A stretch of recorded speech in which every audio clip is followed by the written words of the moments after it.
The car that we're looking at today is a Sunbeam Talbot 90 made in 1954. It came to the museum in 1974, having been donated by its then owners. The main reason why it's in the collection is its historical importance, because it took part in the 1955 Monte Carlo Rally.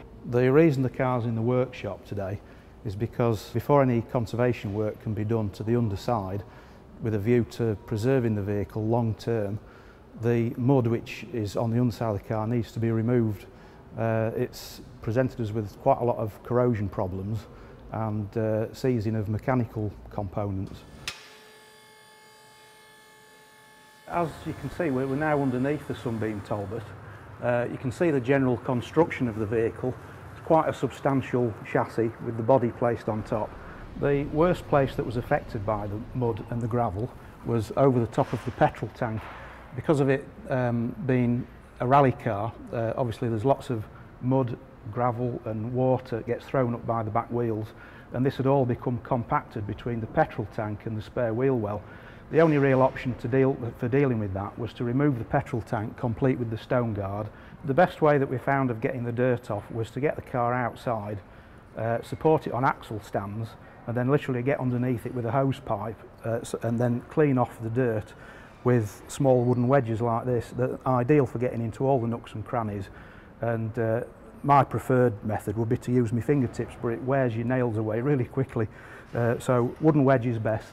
I got absolutely wet and filthy in the process, but it's something that just had to be done. After initial cleaning of the vehicle, the underside can be inspected to see any obvious points of corrosion or loose bits and pieces. And the next stage is any obvious rusty areas need to be gently wire brushed to remove loose surface rust. Nothing too abrasive or too fierce, because you don't want to destroy some parts of the underside, bearing in mind that some parts may be fairly fragile, and if the original parts want to be kept, then it's careful wire brushing that's needed. After the initial wire brushing, the surface is wiped off to remove any loose debris and loose dust, and treated with a compound that we call Chalade, which is a branded rust inhibitor and neutralizer, just simply by painting the areas that have any rust on with the substance, just making sure that any brushed areas are covered with the Chalade. And after 30 minutes, an hour or so, the chemical reaction will take place and convert and neutralise the rust, and that will then turn the surface into a black lacquered surface, which you can see here, which will give a fair bit of rust protection and can then be primed and painted if need be. The final stage, once the rust inhibitor and neutralizer has fully cured and gone off, probably about 24 hours should be left as a minimum. The next stage is to apply a wax coating to the surface to seal it, basically, to prevent any more moisture or water getting onto the surface. And this is done by painting the wax-based material onto the surface, and to ensure that everywhere's covered and a good coating is applied. So the first thing we do is dismantle the master cylinder. That means removing it from the vehicle, taking all the component parts out, and then taking it on the bench and then disassembling it from there. We then inspect it meticulously for any seals, looking at any damaged seals, and then we rebuild it with the red rubber grease. Then we put it back on the car after we've blown out all the lines with industrial methylated spirits and an airline. Then we put it back on the car and coat the brake lines in the wax coating. So another interesting part on this car is the non-standard modifications for the rally preparation. Now this includes the guard for the master cylinder and the secondary guard. Now that's just there just to protect the master cylinder if it ever gets any big stones and all sorts of nasty stuff thrown up from the wheels and any rocks. And it's also got guards on the fuel tank to protect that, and again underneath the front flitch panel. Having disassembled the master cylinder and flushed out the whole braking system, the lines, and got all the brake fluid out of the system, we then move on to the rear cylinders, and that means disassembling the whole shoes, the cylinders, all the springs, and disassembling the cylinders and cleaning it meticulously, inspecting it, replacing any damaged or worn seals, and then reassembling the cylinders. And we put it back together with a special grease designed for braking systems. It's used to store, if you're storing any brake systems on a shelf for a long time.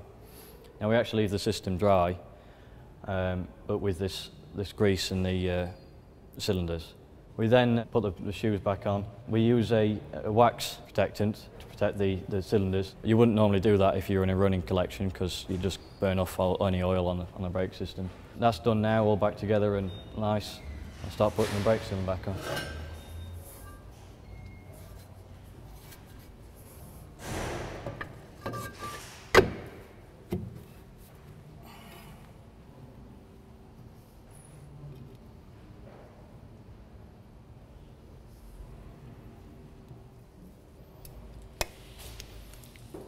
Okay, so that's one wheel done.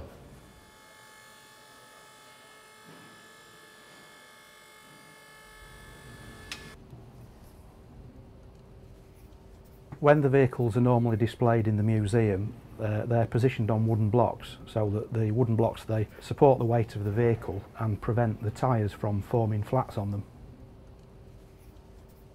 So another important process we do is with the cooling system of the engine.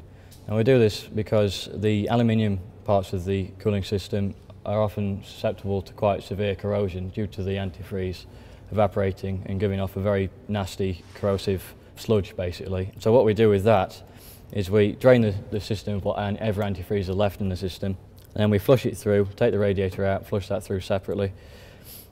Then we try and treat the aluminium components as much as we can, removing the loose scale.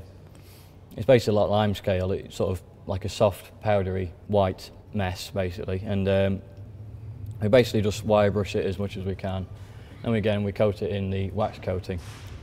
So after we've put the wax coating on the thermostat housing, we then go to the hoses and we check those over for any damage. Obviously if they're too far gone then we've got to replace them, but we try and keep the original ones on as much as possible. After we've done that we go to the thermostat, we test this in boiling water, make sure it opens and make sure it works. If it's all alright then we start assembling it.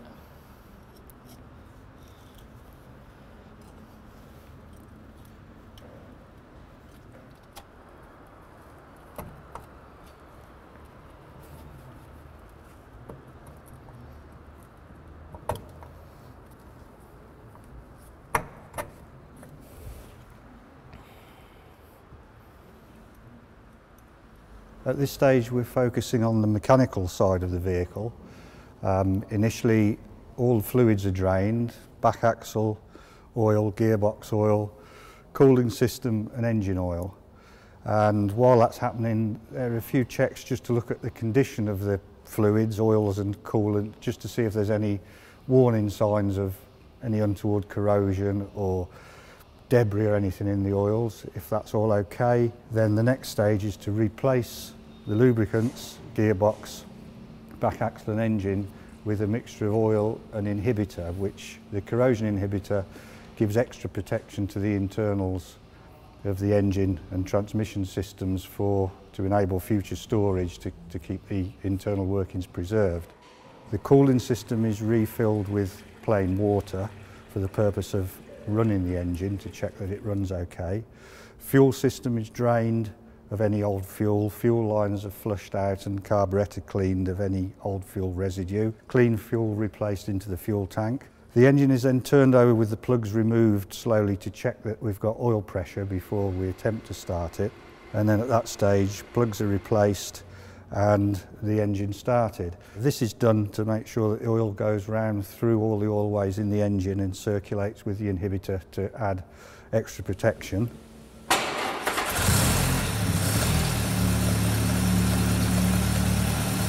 After the engine's run and everything's checked out, before the car then goes into storage, we make sure that the battery's removed. No batteries are left on the vehicles while they're on display.